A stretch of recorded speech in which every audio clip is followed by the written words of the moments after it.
അജിത സഹീർ, താങ്കളോടാണ് ചോദ്യം.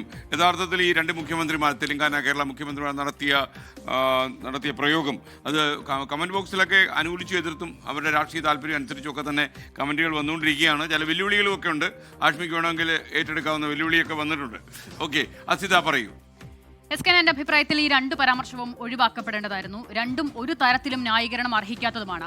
ഇതിൽ ഏറ്റവും പ്രധാനം, ഇപ്പോൾ കേരള മുഖ്യമന്ത്രിക്ക് നൽകിയൊരു ഔദ്യോഗിക കത്തിൽ രേവന്ത് റെഡ്ഡിയുടെ ഭാഗത്ത് നിന്ന് ഇങ്ങനെ ഒരു പരാമർശം ഉണ്ടായി എന്നുള്ളത് തന്നെയാണ്. ഇപ്പോൾ അദ്ദേഹം ആദ്യം കേരളത്തിൽ വന്ന സമയത്ത് ഒരു പൊതുയോഗത്തിൽ ഇപ്പോൾ അണികളെ ആവേശഭരിതരാക്കാനൊക്കെ ആയിരിക്കാം അദ്ദേഹം നീ പോ മോനെ വിജയ എന്ന് പറയുന്നത്. നമുക്ക് അവിടെ വരെ ഒരു പരിധി വരെ മനസ്സിലാക്കാം, അത് പാടുണ്ടെന്നുള്ളതല്ല. പക്ഷേ എങ്കിൽ പോലും ഈ അണികളെ ആവേശത്തിലാക്കാനുള്ള രേവന്ത് റെഡ്ഡിയുടെ ശ്രമമൊക്കെ ഒരു പരിധി വരെ മനസ്സിലാക്കാം. പക്ഷേ അതിനപ്പുറം ഈ ഔദ്യോഗിക ലെറ്റർപാടിൽ ഇങ്ങനെ ഒരു പരാമർശം ഉണ്ടായി എന്ന് ആദ്യം സൈബർ സ്പേസിലൊക്കെയാണ് ഞാനിത് കാണുന്നത്, സോഷ്യൽ മീഡിയയിലൊക്കെയാണ്.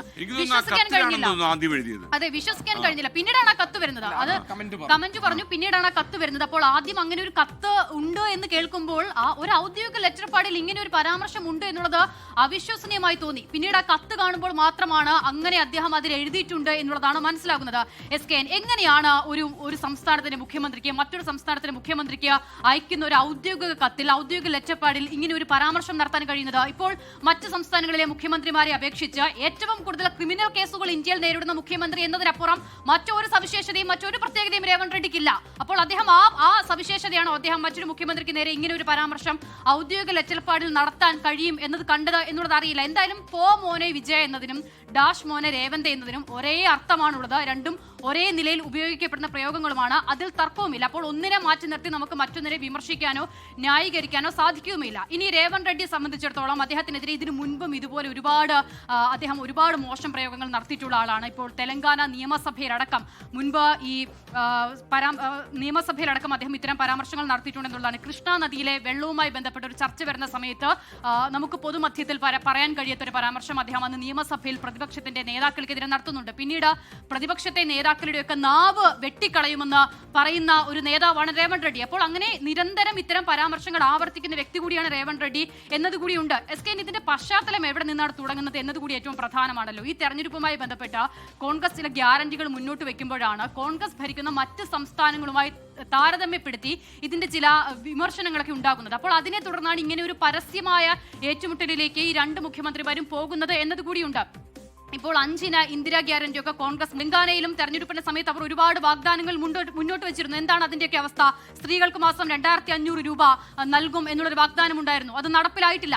1 ഏക്കർ ഭൂമിയിൽ കൃഷി ചെയ്യുന്നവർക്കും പാട്ടകൃഷിക്കാർക്കും വർഷം 15000 രൂപ നൽകുമെന്നൊരു വാഗ്ദാനം ഉണ്ടായിരുന്നു. അത് നടപ്പിലായിട്ടില്ല. 2 ലക്ഷം പുതിയ തൊഴിലുകൾ സൃഷ്ടിക്കുമെന്ന വാഗ്ദാനം ഉണ്ടായിരുന്നു. നടപ്പിലായിട്ടില്ല.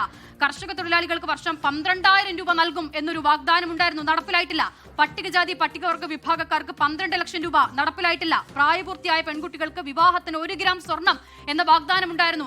അതും അവിടെ നടപ്പിലായിട്ടില്ല. അപ്പോൾ ഇത്തരത്തിൽ തെലങ്കാനയിൽ അവർ പ്രഖ്യാപിച്ചതും, അതായത് കോൺഗ്രസ് പ്രഖ്യാപിച്ചതും നടപ്പിലാക്കാത്തതുമായി ബന്ധപ്പെട്ട കാര്യങ്ങൾ എണ്ണി കേരളത്തിന്റെ തെരഞ്ഞെടുപ്പിൽ ചർച്ചയാകുമ്പോഴാണ് രേവന്ത് റെഡ്ഡി കേരളത്തിലേക്ക് വരികയും ഈ നിലയിൽ ഒരു പരാമർശം അതിന് ബദലായി, അതാണ് നമ്മൾ ഏറ്റവും കൂടുതൽ ഓർക്കേണ്ടത്. അപ്പോൾ അങ്ങനെ രാഷ്ട്രീയ വിമർശനങ്ങൾ ഉണ്ടാകുമ്പോൾ രാഷ്ട്രീയമായ മറുപടിയാണ് ഇതിൽ പറയേണ്ടത്. പക്ഷേ അതിനു പകരം കേരളത്തിന്റെ മുഖ്യമന്ത്രിക്കെതിരെ ഇങ്ങനെ ഒരു പരാമർശം നടത്തുന്നു, അത് ഇത്ര പ്രായമുള്ള ഒരു വ്യക്തിക്കെതിരെയാണ് എന്നതുകൂടി നമ്മൾ കാണേണ്ടതുണ്ട്. ഇപ്പോൾ കോൺഗ്രസിലെ ജീവിച്ചിരിക്കുന്ന പല നേതാക്കളെക്കാളും പ്രായമുള്ള വ്യക്തിയാണ് പിണറായി വിജയൻ എന്നതുകൂടിയുണ്ട്. അപ്പോൾ രാഷ്ട്രീയ വിമർശനങ്ങൾക്ക് രാഷ്ട്രീയ മറുപടിയാണ് രേവന്ത് റെഡ്ഡി പറയേണ്ടിയിരുന്നത്. അതിന് സാധിക്കാതെ വരുമ്പോഴാണ് ഇങ്ങനെ ഒരു പരാമർശം രേവന്ത് റെഡ്ഡി എന്ന മുഖ്യമന്ത്രിക്ക് കേരളത്തിൽ വന്ന് നടത്തേണ്ടി വരും.